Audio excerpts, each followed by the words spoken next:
The WBLS family has contributed to many memories and many moments in Black music history. On this week's episode, the DJs discuss breakthrough moments in their career, timeless staples left in radio, and working with Beyoncé. You are now tuned into Salute the DJ, featuring Chris Mikado, DJ Marley Marl, DJ Mitch, the People Pleaser, and DJ Scratch. Who was like your most like starstruck moment of somebody that you met up here at the station? Beyonce? Wow, not Beyonce. I'd have to say, believe it or not, Quincy Jones. I mean, the ultimate producer. I mean, you know, as far as, you know, the ladies go, it was great to meet Sanaa. That was a good look. But Quincy Jones, I mean, you don't get any higher than that, man. So I noticed one thing too. After you did Beyonce, you had some Beyonce acapellas. Wow. I mean, Say what? That was crazy. Things just get sent sometimes. You know how it goes. You know, they just drop out of nowhere, and you know, it is what it is. I mean, I remember the first time I recorded Beyonce was with Destiny's Child when they were really, really, really young. And after that, I was working at another place. This is when Vote or Die, the Vote or Die campaign was happening, and I was able to record her, nicest woman in the world, nicest person, and very professional. Any Prince interviews? Michael Jackson, something like that? No Prince, because he rarely came to radio. Michael, never got Michael, but I know Michael was a staple with Frankie. I've got audio that, well, it's so hard to get with Michael when he was 21, and he was performing at Nassau Coliseum. You know, I have some of that audio, which is really hard to get. Met Janet Brown? Yes, I have a photo with him, yeah. Met James Brown, recording James. King. Yeah. I have, Chuck Norris. You know, flashing back to Beyonce, you know, it was Destiny's Child. They were still coming up the first time I got to record her. And, you know, all the guys, of course, were like, hey, she's beautiful. All of them were up here. She stood out, even though they all were dope. But fast forward again to say 2007, 2008, Vote or Die, she was Beyonce. Stadium Arena Beyonce. Still the same person. You know, when she was ready to record, so you ready? She said, let's do it. Brought her in the room, no issues. The entourage stayed out. It was great. Another person, just real quick, this is a sidebar, who was like that, believe it or not, Missy Elliott. Missy and all her songs, rah, rah, rah. When it's time to record, she's the only one. And actually very shy. That's her alternate ego, you know? So yeah, Beyonce was great. Last summer, well actually last spring, right around this time actually, y'all be seeing me on Instagram, and I be posting videos of me on Instagram doing DJ routines. So, you know, so a lot of cats, I have a lot of younger followers now, just through, you know, just through videos going viral. So I'm like, let me start cutting up some of these trap records, and, you know, to show them I can do something with those songs too. So I'm like, and I gotta do something for the ladies too. So I took Beyonce's 7-Eleven and did a routine off of that. I sent it to Jay-Z. I said, salute to your wife. So I sent it to him, and then I posted it on Instagram, and everybody loved it, went viral. So the next day, I get an email, yo, Beyonce wants you to open up for her. I'm like, call me, and you know, so my manager like, yo, yeah, Beyonce wants you to open up for her. I'm like, when? He said, tomorrow. I'm like, you joking? She's like, no, tomorrow. I'm like, and I had a gig. I had a gig that day. So do you have a gig? I'm like, I don't now. He gave me the information. Like, I bought my own plane ticket. I didn't wait for, you know, for Beyonce's people to buy a plane ticket and hotel. Tell me where I need to be.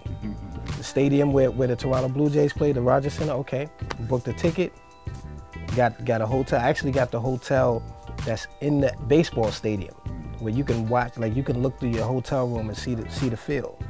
Flew out there the next day and went straight to sound check, and did my sound check, and went back to went to the green room. Like, I didn't even see Beyonce yet.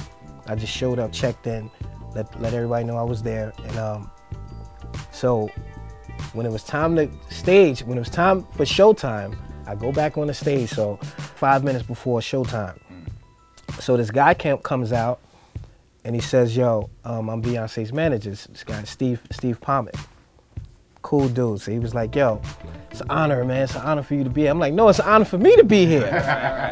It's 80,000 people right in front of me right now. I'm about to DJ in front of 80,000 people. So he was like, yo, I'm gonna tell you a quick story. He's like, yo, he said, yo, I was in my hotel room, and B was in her room, and she was like, she called me, she was like, yo, come here for a minute. She was like, yo, look at this.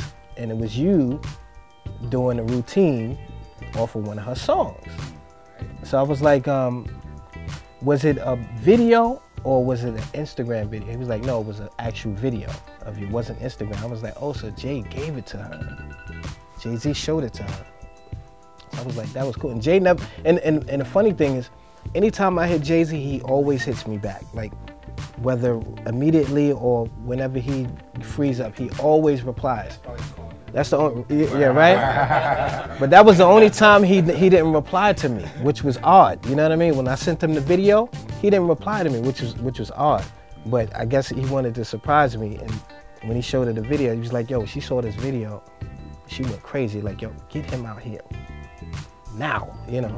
She came to New York, the 40 on the run tour, whatever the tour was before that. Yeah, skipping them, right? Skipping them, called me up, asked me, you know, they do a pre-party before every show, right? And asked me, do you want to do it?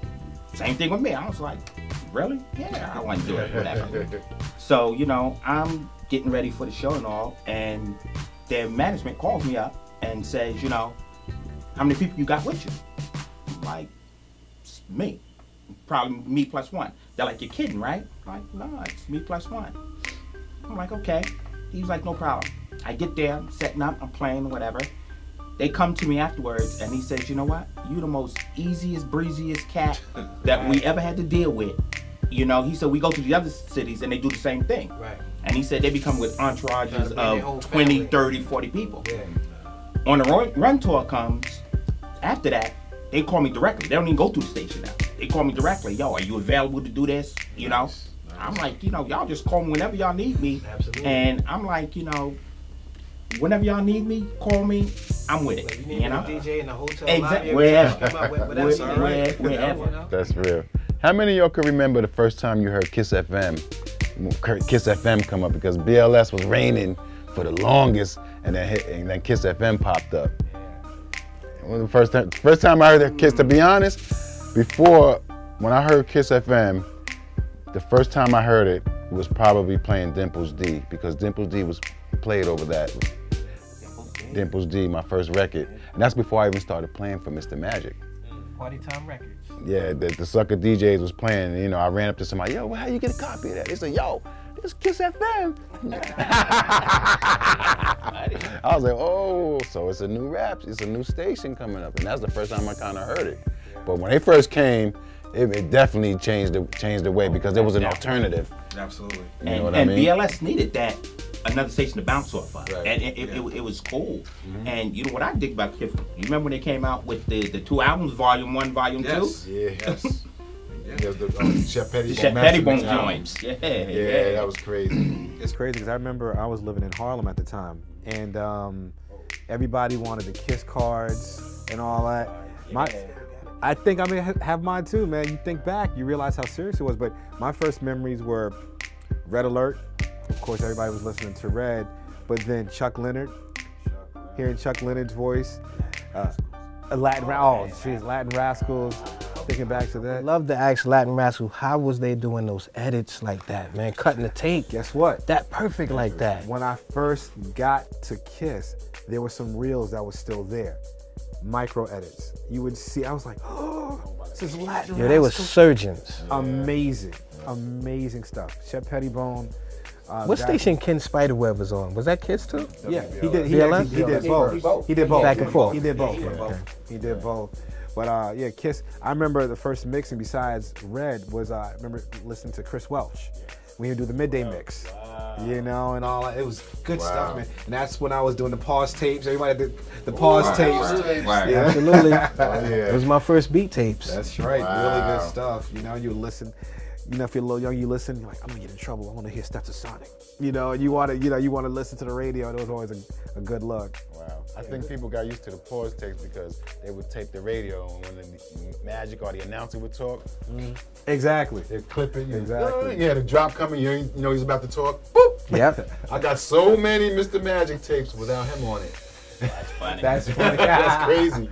It's like they just Just stopped the it when music. he Yeah, talked. just wanted they the stopped music. it when he started talking. That's crazy. And Yeah, if you it's- think back to even early BLS, I remember Kid Capri and all that, you know, and all those mix. Regular, Yeah, you know, it's like you think back. Storms. Oh man, amazing. DJ Premier used to be on BLS. A lot of people forgot that. And what used to be dope back then too was, remember when they used to have the short shots against, I mean, That's right. kids, Kiss crazy. cards. Kiss cards. Shots. That's Like right. packing out the garden. These are Yeah. two radio stations. Yeah. That's right. That's It was a real. That's movement. unheard of. There's really a movement. Yeah, Really that's think crazy. about it. It That was wasn't just dope. a radio station. It was your one shot, your one location where everything was there. You know. For sure. Yeah, the records y'all breaking, man. I used to listen to Red Alert on Kids Faithfully and listen to y'all course. on BLS, like faithfully. I'm just like,